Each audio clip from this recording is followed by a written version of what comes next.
I really didn't want to be a boy. I feel like I'm in the wrong body. Now I'm living as a girl, I feel much better.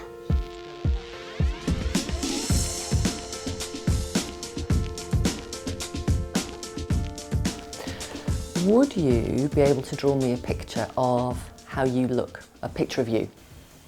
Okay. Please. I know how to do proper eyes now. Can you remember when you were being treated as a boy, why you wanted to wear girl clothes? I wanted to because I wanted to just see how it looked and see if anyone laughed or not. And I would be happier then. Why were you so sure you would be happier wearing girls' clothes? Because I'm a girl. I like girl stuff. And can you remember what you were thinking or what you felt like when you were wearing boys' clothes when you were younger? I was a bit cross and sad.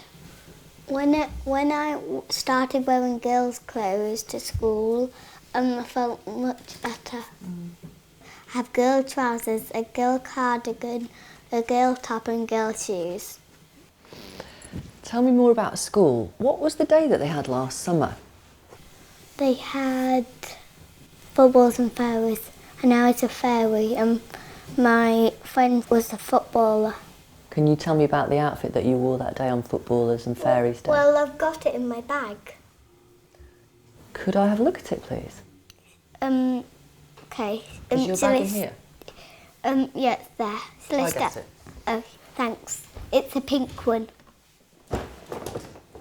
So, is this what you wore for Footballers and Fairies Day? Yeah. Right. And what else did you... Is there some more stuff in here that you wore on that day? Just my wings. Wow. They are gorgeous. I really want to put it on. Go on, you can put it on if you like. There you go. Cute. Wow. That's gorgeous, isn't it? I just wiggle them to make them fly. I bet you do. Do you think, as you grow up a bit, you might change your mind? To be a boy again? No. How do you know? Because I'll just have girl clothes and never forget about anything. Because girl things are all over my room, and I have a bunch of Hello Kitty things. Loads. Can you imagine what it would be like if you were living as a boy? And I didn't like girl stuff. I suppose what I mean is, if you weren't allowed to play with girl stuff and weren't allowed to wear girls' clothes, if everybody around you still treated you as a boy. Really upset, and I would tell my mummy and daddy and see if they say yes or no. But if they say no, I'll just get really cross and upset, more upset. Now I'm living sort of as a girl, I feel much better. As soon as Lily could talk, I remember her coming into my room, you know, I had a dress on and she was, "Oh, Mummy, what's that? Wow, you know, can I wear one of those when I'm grown up like you?" Just so excited about earrings and dresses, and she was very preoccupied with gender, which for a 3-year-old just was unusual. And I guess at that age, it's quite cute, and you think, well, they'll grow out of it, or maybe they'll grow up to be gay or something like that. You have 2 boys. Yes. One is slightly older than Lily. Yes. Presumably you brought them both up in pretty much the same way. Yeah, my eldest son just did everything you expected. Just loved cars and tractors and diggers and dinosaurs, and obviously you have a second and you think they'll be the same, but they just weren't. They just were so different. And how is your husband about this? He's great. We're very on the same page with how we think we should go forward and how we should support Lily, which I know is great, because I know families where that hasn't been the case, and and it's been very difficult. And what about the wider family, your parents, Lily's grandparents, Yeah. and others? Yeah, that's family. I think of the wider family have found it harder, I think, to understand, and it has caused some conflict within the family. Is there an element that you indulged your child? I'm sure that and this is the result. Yeah, I'm sure some of them will see it like that. Yeah, and I'm sure they'll think we should have tried harder. Again, there might be some who think, this child is 6. It's bound to be a phase. What do you think of that? Yeah, we thought that, I guess, to start with, but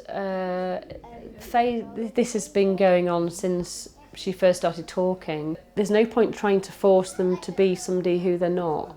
We've got to just try and accept them and support them.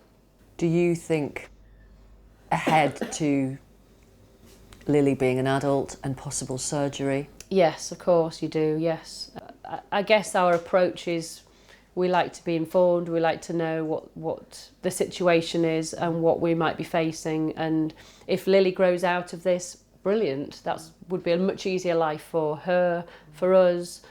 It doesn't look like that's going to happen, but if it does, then great. But if it doesn't, if Lily does go on to change and live as a teenage girl, it will be really hard and we'll have a lot of difficult times, but we just will do our best to raise a happy child, I think.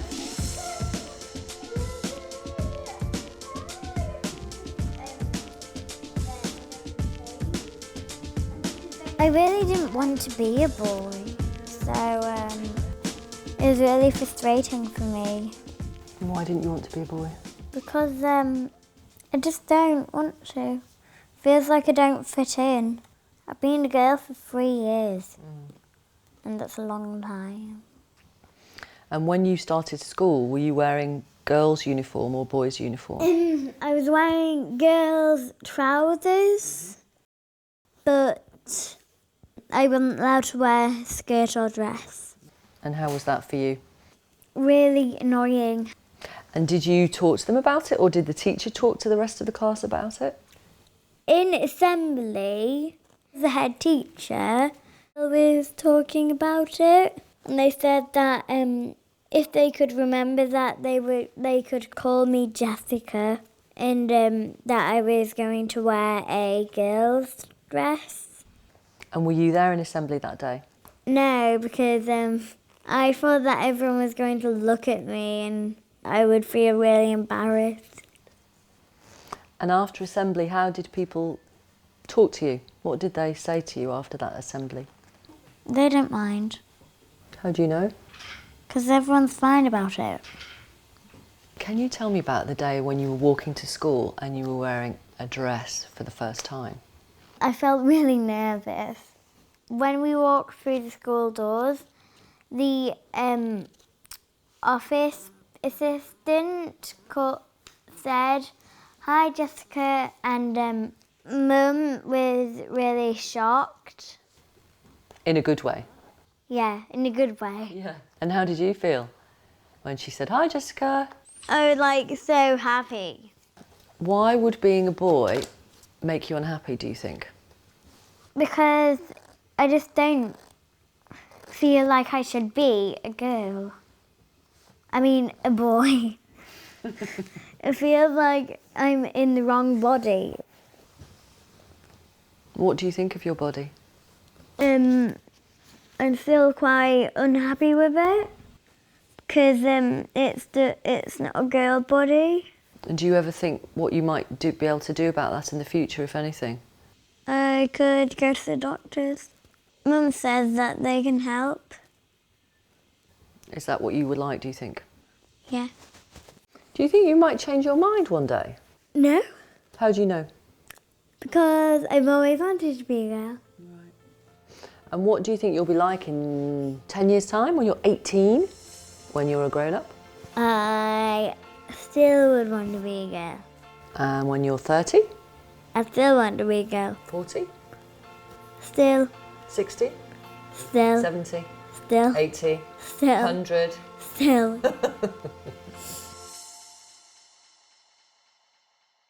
We were in a daze for like a month. I mean, We thought we were open-minded, and we just thought, James is probably going to be gay, so that's cool. And it didn't really occur to us until we, sort of started talking to him a bit more about his feelings to find out what was going on, because we thought there's something more.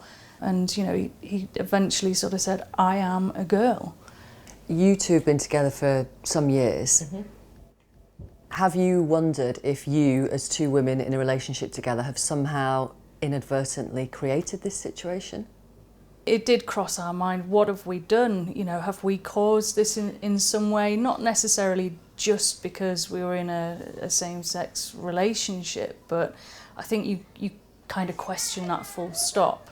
But it was quite reassuring, when we did eventually get to see, the doctors at the Tavistock Clinic, who have been fantastic. The Tavistock Clinic is the medical centre which has the specialist knowledge to help children who are transitioning. Yeah. They reassured us completely. There's nothing you can do to make this happen. You couldn't put a little boy in a dress if he didn't want to wear it. Have you come across people who think it's because of you two being together that may have contributed? Yeah, we've had family members suggest that it's because we're lesbians that James decided to be Jessica. Didn't someone use the word, you've conditioned them? Oh yeah, Conditioned him. Yes, we've had that. We've had that a fair few times now, for allowing James to play with dolls. But I have to say, all three boys fought over the pink cutlery, the pink plates and the pink cups, so it's like, the other two don't want to wear dresses. Can I ask you about Jessica's dad? How's he been about this? He was very, I don't know, I suppose reluctant's the word. He felt she was too young. A lot of people would think Oh that. yeah, completely. But my question to him at the time was, how long will you have this phase go on for before you consider it to be something more permanent? And Jessica's dad now? He's come on leaps and bounds, and I'm really chuffed for Jessica. He's great now. He's very supportive. He's calling her Jessica. She's got some girls' clothes at her dad's now. And I know Jessica's dad has also given permission for us to talk to Jessica today. Yes. Yeah, that's great. Your boy has transitioned to living as a girl. Mm-hmm. Yes. How is Jessica now as an 8-year-old girl? Happy. Typical 8-year-old girl. Yeah. The first day that she transitioned at school, it was amazing. It was the first time I'd seen her with a full beaming smile, and she came skipping out of school. And just the smiles and the beams, and she's just such a delight to be around. We haven't used your real names today, we haven't used your children's real names, and they chose the names that they wanted to be called today. And that's to protect your identity and of course theirs as they're growing up. Just explain why it's been important for you to talk about this today. I think really we're just trying to raise awareness, we're trying to help people to understand transgender children and help people to understand the issue better, really. And if there are some parents watching now, some young people watching now, and they think, this sounds like us, this could be our family, what would you say to them? I think the key thing is to not ignore it. It's not going to go away, how you're feeling. The advice we were given was, let your child lead the way. They're so young. Is They it are. right to let a child so young lead the way? See, I struggle with that a bit just because a child still has their own thoughts and feelings. You mean you struggle with people criticising, saying, but they're too young? Oh yeah, totally. Yeah. I can't disregard what my child's saying just because they're 5, 6, 7. Their thoughts and feelings are very real, like any other person's. You can't ignore that, and so you have to try and accept and love them and support them to be who they are.